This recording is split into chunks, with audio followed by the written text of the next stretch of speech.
Tahu nggak sih kalau dulu orang-orang yang kena rabies itu dikarenakan gejalanya pernah dikira sebagai kerasukan? Halo semuanya, selamat datang di channel UPTD Puskesmas Dawan 2.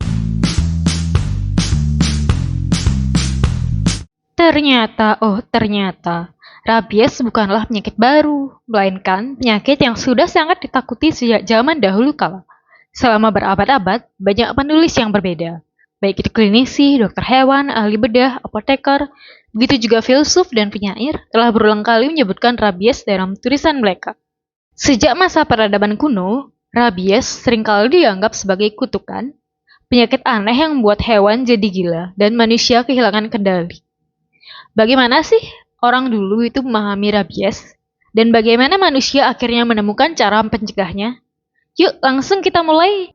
Sebelumnya, saya mohon maaf bila urutan penelitian dan tulisan tentang rabies yang akan dijelaskan berikutnya masih ada kekurangan karena memang tentunya masih jauh dari lengkap, disebabkan oleh keterbatasan sumber data valid yang dapat diakses. Untuk bagian pertama yaitu rabies di peradaban kuno. Bukti mengenai rabies sudah muncul sejak zaman Mesopotamia sekitar ribuan tahun yang lalu. Manusia telah hidup berdampingan dengan anjing peliharaan setidaknya selama 14.000 hingga 32.000 tahun yang lalu. Anjing telah menjadi sahabat manusia dalam berbagai perannya, termasuk itu sebagai hewan peliharaan, pemburu, penjaga, dan bahkan dalam konteks spiritual dan mitologis. Mereka juga telah mulai mengenal penyakit mereka, seiring dengan populasi manusia dan hewan berkumpul di kota-kota yang muncul di Mesopotamia. Tulisan-tulisan kuno seperti Law of Ashuna dan Incantation dari Ur menunjukkan bahwa orang zaman dulu melihat gigitan anjing ganas sebagai sesuatu yang menular dan berbahaya. Dua prasasti yang ditemukan di Tel Abu Harmal, Baghdad, Irak pada tahun 1945 dan 1947 menceritakan hukum Ashuna, di mana prasasti tersebut bertanggal sekitar tahun 1770 sebelum Masehi atau sekitar tahun 1930 sebelum Masehi dari sumber lain. Hukum kuno Law of Ashuna mencatat tentang anjing yang menggigit manusia. Bahkan, kalau seekor anjing itu dianggap gila, pemiliknya bisa dihukum dengan membayar denda kalau dia tidak mengendalikan hewan tersebut. Bayangkan, di zaman di mana orang masih percaya pada dewa dan roh, mereka sudah melihat gigitan anjing sebagai sesuatu yang menular. Selain itu, mereka bahkan menyebut rabies secara tidak langsung dalam doa, mantra, dan ritual. Anjing yang menggigit dianggap dirasuki kekuatan iblis atau roh jahat, dan penyakit yang muncul pada korban digambarkan sebagai kutukan. Namun uniknya, meskipun upaya penyelesaiannya masih berdasarkan doa-doa, hukuman ini menunjukkan telah adanya kesadaran sosial, di mana mereka telah mengira-ngira bahwa rabies ini penyebabnya ada pada liur anjing tersebut, bahwa gigitan anjing tersebut bisa menularkan sesuatu yang mematikan. Bahkan tanpa paham konsep virus, mereka sudah tahu rabies itu menyelar lewat gigitan. Yang mana memang benar, seperti yang kita ketahui sekarang ini, virus rabies itu memang terdapat pada liur hewan penular rabies atau HPR. Dalam hal ini, setidaknya ada 5 mantra anjing Mesopotamia kuno yang mencerminkan gagasan ini. Jadi perkiraan mereka saat itu mirip dengan bisa, yang mana ditularkan melalui gigitan ular ataupun sengatan kalajengking. Kemudian untuk pengobatan, mereka masih menggunakan ramuan yang mana digunakan setelah gigitan anjing. Dan dilakukan pembatasan gerakan anjing yang menggigit. Jadi meskipun ilmu pengetahuan masih terbatas, insting bertahan hidup manusia kala itu sudah lumayan bagus untuk dapat mencetuskan ide untuk mengisolasi anjing yang menggigit tersebut. Meskipun kembali lagi, karena di era tersebut mitos masih kuat, jadi mereka masih percaya bahwa anjing dianggap lebih mungkin menjadi gila ketika terjadi gerhana bulan di akhir tahun. Jadi seperti di fiksi-fiksi zaman sekarang ini, ada namanya werewolf atau manusia serigala. Seperti yang terkenal dulu, baik itu Twilight, si Jack of Black, atau versi lokal, GGS, atau sekarang ini yang paling baru yaitu dari serial Netflix Wednesday, yakni si Enid Sinclair, roommate-nya Wednesday. Jadi ketika gerhana bulan muncul, dia akan berubah. Namun dalam kepercayaan ini, anjingnya lah yang berubah menjadi gila atau terkena rabies. Selain itu, ada juga catatan doa untuk melindungi seseorang dari rabies ketika pengobatan itu dianggap gagal. Dalam hal ini, tabel tanah liat yang digali oleh H.V. Helfrich pada tahun 1889 di situs Tibur menampilkan mantra Akkadia yang digunakan oleh para penyembuh di era tersebut. di mana isinya adalah dialog antara Marduk, dewa penyembuhan, dengan ayahnya Enki. Dan mantra ini dibacakan oleh para pendeta di atas air yang diberkati, kemudian diberikan secara oral kepada pasien. Jadi ini diminumkan kepada penderita. Namun tentu saja ini berakhir dengan kegagalan dan kematian. Ini memberikan gambaran betapa rabies tidak hanya dipandang sebagai masalah kesehatan, tapi juga sebagai fenomena spiritual, di mana manusia mencoba melawannya dengan cara-cara religius dan bukan medis. Catatan serupa juga muncul di India, Yunani, dan Romawi. Namun waktu itu, rabies bukan dipahami sebagai penyakit virus. Sebaliknya, banyak yang menganggapnya sebagai hukuman ilahi, kutukan, dan gangguan roh jahat. Pengobatannya pun bervariasi, baik dari ramuan tradisional, doa, sampai ritual-ritual mistis.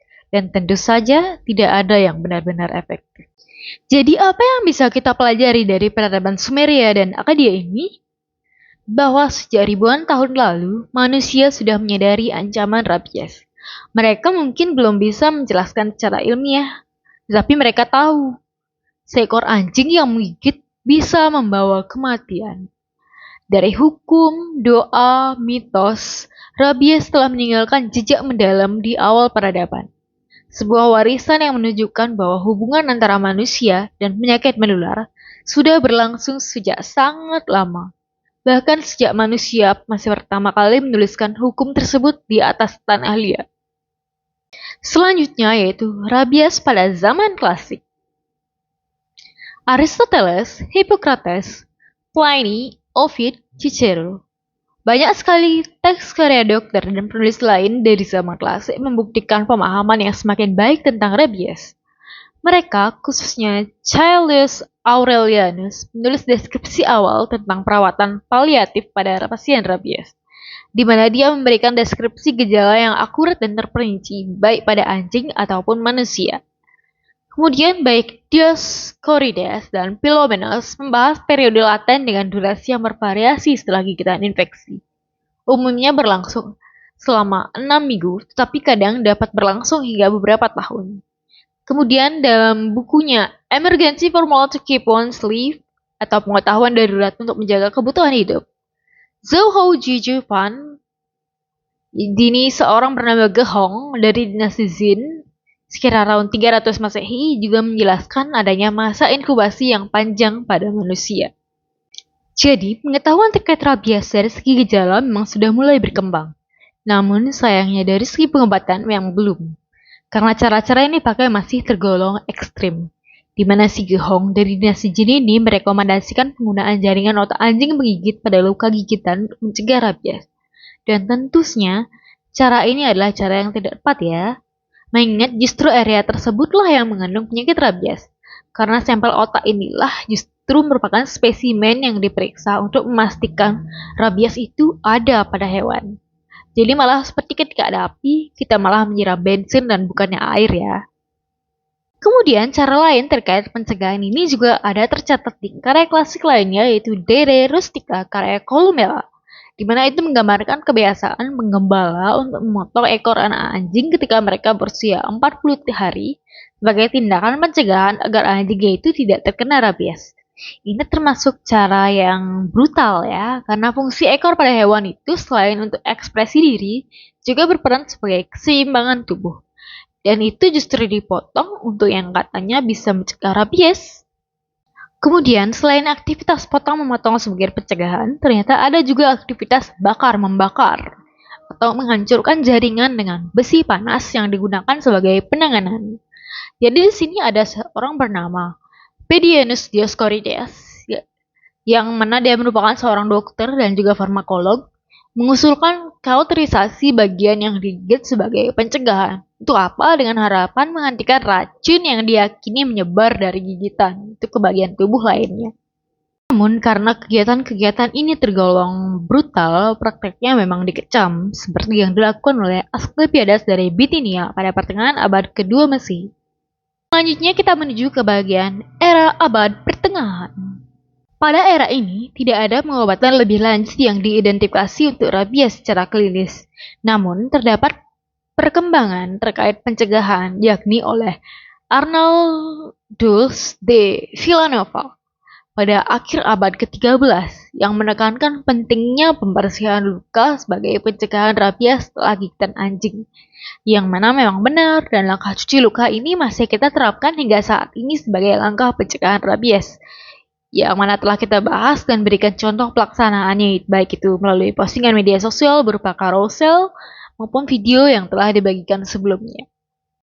Dalam masyarakat abad pertengahan, pencegahan dan pengobatan rabies tidak membuat kemajuan yang signifikan. Segalanya justru semakin menjadi diwarnai dengan agama. Ketidakmampuan manusia menjelaskan gejala menakutkan yakni hidrofobia dan sebagainya, memperkuat keyakinan bahwa penyakit ini adalah ujian spiritual. Ini adalah bagaimana manusia, di antara keyakinan religius dan pengetahuan medis yang terbatas, mencoba memahami sesuatu yang tidak terlihat, yaitu virus rabies yang mematikan. Di Eropa misalnya, pencegahan sebelum gigitan dilakukan dengan menyentuhkan amulet atau kunci Saint Hubert yang membara pada anjing sehingga mereka menjadi kebal dan tidak akan tertular penyakit rabies. Hubert adalah uskup pertama di Belgia. Menurut legenda, ia dikunjungi oleh Santo Petrus, salah satu dari 12 Rasul Yesus, di mana ia memberi Hubert sebuah kunci emas dan memberitahu padanya bahwa Tuhan telah memberinya kekuatan istimewa untuk melawan roh jahat. Setelah ia meninggal, orang-orang mulai berziarah ke tempat suci Santo Hubert dengan harapan ia akan melindungi mereka dari rabies. Mereka yang tidak dapat berziarah beralih ke para biarawan di biara Santo Hubert untuk kemudian diberikan potongan-potongan besi yang dikenal sebagai kunci Santo Hubert. Kunci ini yang lebih sering berbentuk seperti paku, salib, atau kerucut dan sering digantung di dinding rumah untuk perlindungan terhadap penyakit tersebut. Untuk pemakaiannya, kunci-kunci ini juga dipanaskan sehingga menjadi merah membara dan kemudian ditempelkan langsung pada tubuh yang digigit. Jadi cara ini masih sama dengan cara yang dilakukan oleh Pedianus Dioscorides di bagian sebelumnya, yaitu dengan membakar atau menghancurkan jaringan bagian yang digigit dengan besi panas. Selain itu, ada juga praktik yang mirip dengan tanam benang. Pada manusia, metode pencegahan rabies setelah gigitan itu dilakukan dengan membuat sayatan di dahi dan dilakukan implantasi benang dari stola santo, itu semacam scarf atau selempang, yang konon ajaib disertai dengan doa dan puasa. Perawatan ini sering dilakukan oleh para pendeta. Dahi tersebut kemudian dibalut dengan perban hitam selama 9 hari. Kunci Santo Hubert dan benang dari stolanya digunakan di seluruh Eropa untuk mengobati gigitan hewan rabies hingga awal abad ke-20. Rabies menyisakan rasa tidak berdaya di tengah masyarakat. Tanpa pengetahuan tentang virus atau vaksin, ketakutan terhadap gigitan anjing begitu besar. Bahkan kadang, penderita yang menunjukkan gejala itu dikucilkan karena dianggap berbahaya, kerasukan, atau telah ditakdirkan untuk mati. Dalam situasi ini, takhayul dan sains berjalan beriringan. Beberapa pengobatan dilakukan dengan dasar pengalaman dan sebagian lainnya dengan murni keyakinan. Meski belum memahami virus, para dokter abad pertengahan secara perlahan mulai mencatat gejala, menyusun pola, dan mencoba memahami penyakit ini. Perlahan berkembang kesadaran bahwa penyakit ini membutuhkan penjelasan ilmiah yang lebih pasti. Bagian berikutnya yakni setelah tahun 1492. Tahun 1492 bukan hanya menandai momen penjelajahan besar, tapi juga menjadi titik penting bagi penyebaran penyakit di seluruh dunia. Rabies yang sebelumnya terbatas di beberapa wilayah mulai memperlihatkan jejak global. Penemuan dunia baru membuka jalur baru bagi perdagangan, migrasi, dan juga penyakit. Melalui anjing yang dibawa oleh penjelajah dan pemukim Eropa, rabies akhirnya hadir di benua lainnya, yaitu Amerika, dan juga di banyak pulau di Karibia dan Samudra Hindia. Catatan sejarah menunjukkan kasus rabies mulai muncul di dunia baru telah kontak dengan Eropa di abad ke-18, yakni seiring dengan berkembangnya kolonisasi. Penyakit ini pun mulai berkembang dari fenomena lokal menjadi ancaman internasional. Meskipun sirkulasi rabies dilaporkan meningkat, terutama di Eropa, kemajuan dalam pencegahan gigitan anjing juga semakin berkembang. Perhatian terhadap rabies semakin meningkat. Meski pemahaman tentang virus belum ada, kesadaran akan rabies sebagai penyakit menular mulai terbentuk. Dengan meningkatnya jumlah kasus, muncul berbagai langkah pengendalian. Salah satu yang paling menonjol adalah kebijakan pengawasan terhadap populasi anjing. Anjing liar diburu atau dimusnahkan, sementara aturan tentang kepemilikan anjing diperketat. Langkah-langkah ini mencerminkan kesadaran kolektif bahwa rabies bisa ditekan melalui kontrol hewan pembawanya. Di beberapa kota, pemerintah setempat bahkan menerapkan aturan khusus untuk mencegah penyebaran rabies. Hal ini diterapkan dan disahkan salah satunya di kota Utrecht, Belanda, pada tahun 1446, dan di beberapa kota serta negara lainnya, di mana langkah tersebut ternyata cukup menunjukkan keberhasilan, yakni di Denmark, Norwegia, dan Swedia yang mana pada tahun 1826 mereka telah terbebas dari rabies yang ditularkan oleh anjing. Kemudian ada juga pendekatan lain, misalnya dengan penggunaan moncong pada anjing. Walau sederhana, inilah awal dari konsep kesehatan publik dalam menangani rabies. Di era ini, pemahaman tentang fisiopatologi rabies juga berkembang. Meski pemahaman terkait pencegahan rabies pasca gigitan masih belum mengalami kemajuan.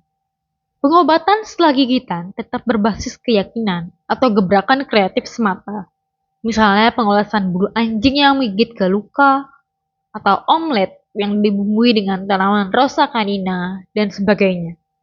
Malah ada juga tindakan lebih ekstrim lainnya, seperti pasien dengan rabies yang telah dinyatakan secara klinis dicelupkan ke dalam air dingin atau minyak, atau kemudian dieutanasia dengan dicekik di antara kasur, atau dibuat mati kehabisan darah. Selain praktik-praktik yang sudah berhasil kita temukan dalam catatan sejarah, besar kemungkinan masih ada lebih banyak lagi cara-cara yang pernah diterapkan di masa lampau, meski tidak terdokumentasi atau hilang di telan waktu.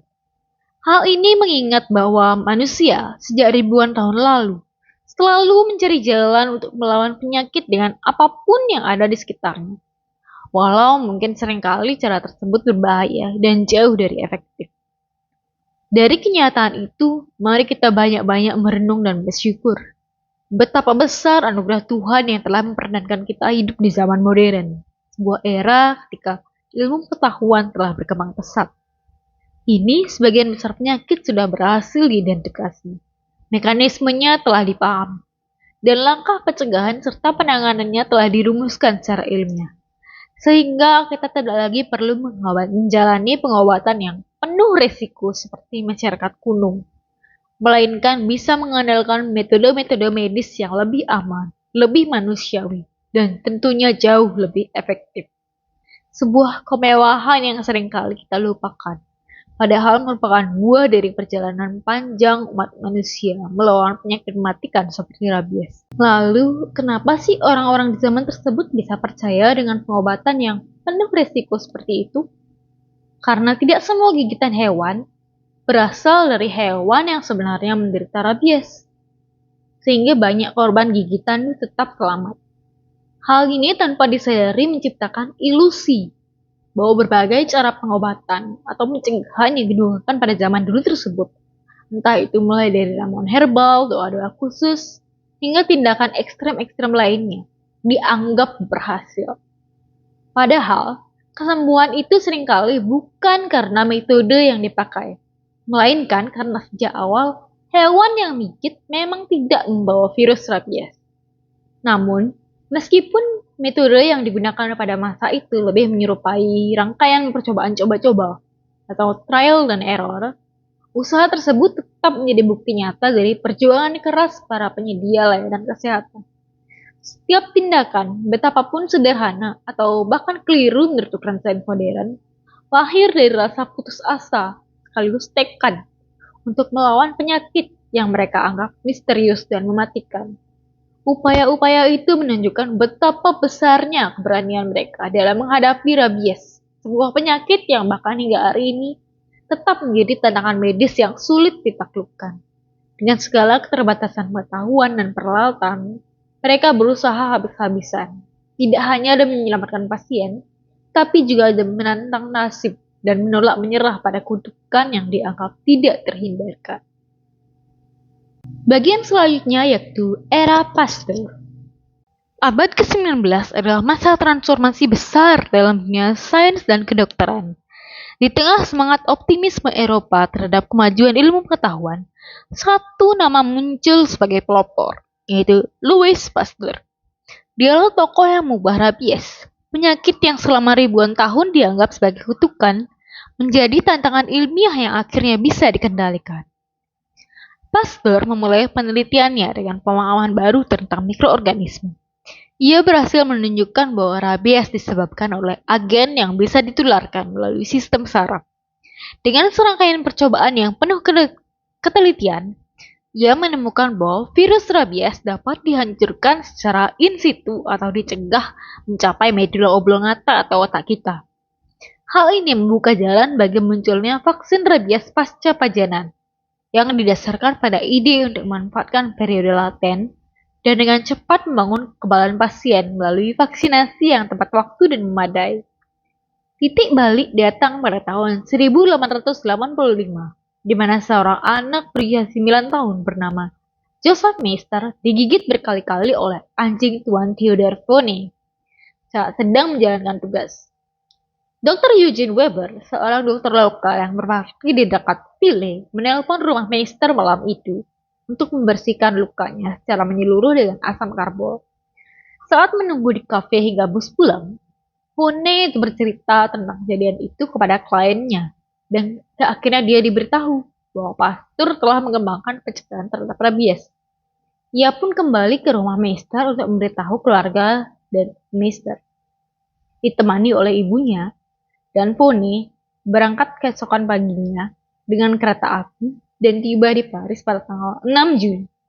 Namun yang menyedihkan saat itu bukan Pasteur, melainkan Jacques Joseph Granger di hadapan Alfred Pulpen dan Louis Pasteur yang saat itu sebagai ahli kimia tidak berwenang untuk melakukan suntikan, di mana ia ini terus menerima dosis suntikan tambahan selama beberapa hari berikutnya. Keputusan itu sangat penuh risiko, tapi berhasil. Joseph Meister selamat, dan dunia pun menyaksikan kelahiran vaksin rabies pertama dalam sejarah. Keberhasilan ini segera menggema ke seluruh dunia.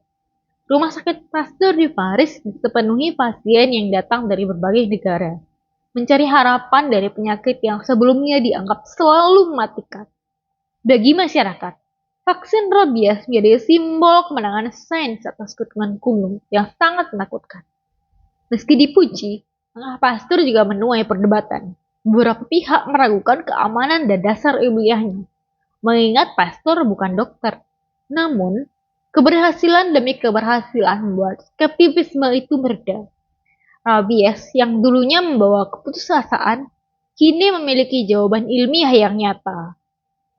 Louis Pasteur dan masanya menandai babak baru dalam sejarah rabies. Dari rasa takut dan takayul, manusia melangkah ke era ilmiah yang membawa harapan. Penemuannya bukan hanya menyelamatkan ribuan nyawa, tapi juga meneguhkan keyakinan bahwa penyakit mematikan dapat ditaklukkan oleh kekuatan ilmu pengetahuan. Bagian selanjutnya yaitu perkembangan di era modern.